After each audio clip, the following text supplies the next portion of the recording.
আজকে আমার প্রথম মঞ্চ। এই প্রথম দিনের মঞ্চে ছোট্ট করে একটু গুরুকে স্মরণ করে নিলাম, কারণ গুরু গুরু জগতময় এক গুরুর চরণে প্রণাম জানালে পৌঁছে যায় হাজার গুরুর পায়।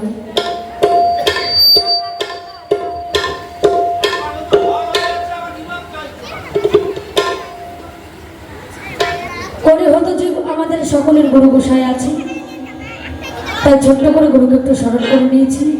এবার গিয়ে শোনাবো এই যে সত্যতেটা দাপট করি যুগে যুগ অবতার কলি যুগ অবতীর্ণ হই, সেই গৌর সুন্দরের চরণে একটি গান দেখি, কিছু পালার দিকে চলে যাব। তবে একটি কথা বলে যাই, না বললেই নয়। এই যে বাবা মায়েরা কেমন করে বসেছে, ব্যাপারটা হচ্ছে দেখবেন, যখন বাবা ধান আবাদ করে এখানে একটা গোছ লাগাই, ওইখানে একটা গোছ লাগাই, ওইখানে লাগায়, তারপরে কিন্তু ধীরে ধীরে জমিনটা পরিপূর্ণ হয়ে যায়, তাই না বাবা? তত্র আজকের এই মঞ্চটাও তেমন হয়েছে। হরিবল হরিবল। তাই দূরে না থেকে ধীরে ধীরে সামনের দিকে আসবেন।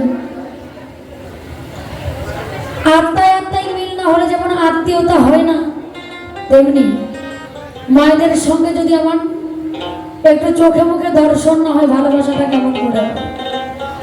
তাই চরণে হাত রেখে বলবো একটু সামনের দিকে এসে বসবে। গাইছি সেই গৌর সুন্দরকে একটি গান শুনুন, কি বলছি।